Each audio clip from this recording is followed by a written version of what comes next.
একটা দুরূদ শরীফকে বলা হয় যে এটা সর্বোত্তম দুরূদ, যে দুরূদ ইব্রাহিম। এই দুরূদ ইব্রাহিম নামে যেটা প্রসিদ্ধ, আমরাও কিন্তু পড়ি, নামাজের ভিতরে পড়ি, অনেক সময় নামাজের বাইরেও পড়ি। দুরূদ শরীফ এটা ছাড়া অন্যটা পড়া যাবে না, এই বক্তব্যটাই সঠিক না। কারণ এই ধরনের বক্তব্য কোনো আলিম দিতে পারে না।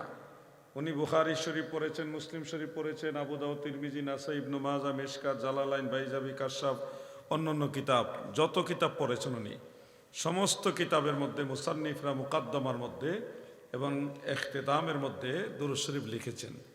প্রত্যেকটা আলেমের এটা জানা আছে, যদি সে কিতাব পড়ে থাকে।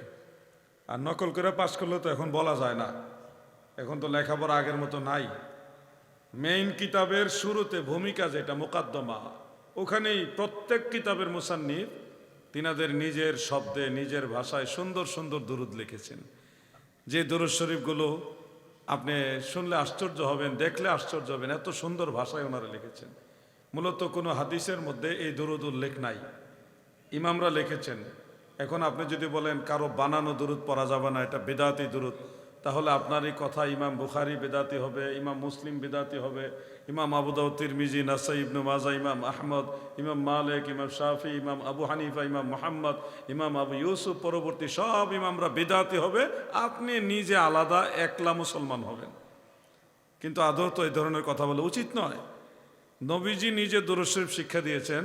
মুসনাদ আহমদের মধ্যে উল্লেখ, মান ক্বালা আল্লাহুম্মা সাল্লি আলা মুহাম্মদ ওয়া ক্বালা আল্লাহুম্মা আনজিলহুল মাকআদাল মুকাররাবা ইনদাকা ইয়াউমাল কিয়ামাহ ওয়াজাবাত লাহু শাফাআতি, রাওয়াহু আহমদ। নবীজি বলেন, যারা এই দুরূদ শরীফটা পড়ে, আল্লাহুম্মা সাল্লি আলা মুহাম্মদ বলার সাথে সাথেই যারা বলবে আল্লাহুম্মা আনজিলহুল মাকআদাল মুকাররাবা ইনদাকা ইয়াউমাল কিয়ামাহ, এই দুরূদ যারা পড়বে, আল্লাহর রসুল বলেছে তাকে শাফাত করে জান্নাতে নেওয়া আমি রসুলের জন্য ওয়াজিব। সুবহানাল্লাহ। যারা বলে এই দুরূদ পড়া যাবে না, ওই দুরূদ পড়া যাবে না, শুধু নাই কোম্পানির ঠিকাদারও নেই, পড়া যাবে না, নাই কোম্পানির ঠিকাদার এত বাধা দিচ্ছে। কোনোদিন কি বলছে যে আল্লাহর নবী এই দুরূদটা শিখিয়ে গেছে? বলে নাই তো।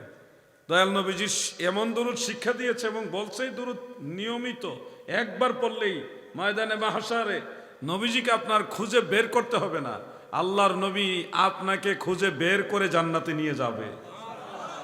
কারণ আপনাকে জান্নাতে নেওয়া, আপনাকে সুপারিশ করা আল্লাহর রসুলের জন্য ওয়াজিব। এই জন্য আপনারা দুরূদ শরীফ নিয়ে যারা বাড়াবাড়ি করে তাদের ধারে ঘেঁষবেন না, এরা আপনার আমল নষ্ট করবে। আরেকটা দুরূদ শরীফ সুনানুল কুবরা লিল বাইহাকির মধ্যে উল্লেখ রয়েছে। প্রিয় নবীজি বলেন, আল্লাহুম্মা সাল্লি আলা মুহাম্মদ আবদিকা ওয়া রাসূলিকা ওয়া সাল্লি আলাল মুমিনিনা ওয়াল মুমিনাত ওয়াল মুসলিমিনা ওয়াল মুসলিমাত। এই দুরূদ শরীফ যারা পাঠ করবে একবার, একজন ধনী মানুষ যাকাত দিয়ে যত নেকি পায়, আপনি এই দুরূদ শরীফ একবার পড়লে ওই সমান নেকি পাবেন। আল্লাহর হাবিব রাসূল আকরাম সাল্লাল্লাহু আলাইহি সাল্লাম বলেছেন। যারা বলেন এই দুরূদ পড়া যাবে না, ওই দুরূদ পড়া যাবে না, কোনোদিন তো বললেন না যে এই দুরূদ শরীফটা আল্লাহর নবী শিখিয়ে গেছে, যেটা পড়লে যাকাত দেওয়ার সমান নাকি। কিন্তু ফতোয়া তো মানুষকে দেন, ভয় দেখান, এটা পড়া যাবে না, এটা বেদাতি দুরূদ, মানুষের বানানো দুরূদ। এরা মানুষের আমল নষ্ট করে। মনে রাখবেন, এরা ইবলিশের দূষণ। এরা আপনার আমল কমানোর জন্য যত ধরনের কথা দরকার সব বলবে, কিন্তু আপনার আমল বাড়াইবার জন্য একটা উৎসাহ দিবে না। একটা আমল করবেন, আপনাকে বলবে এটা জয়ীফ হাদিস, এটা কি হাদিস? জয়ীফ হাদিস, ভয় দেখাবে, দুর্বল হাদিস, আপনাকে অনুৎসাহিত করবে। অনুৎসাহিত করার পরে আপনার মানসিক অবস্থাটা দুর্বল হবে, আমল কমে যাবে। যেমন এই রাতটা হলো মেরাজের রাত, আজকের রজনী হলো মেরাজ রজনী।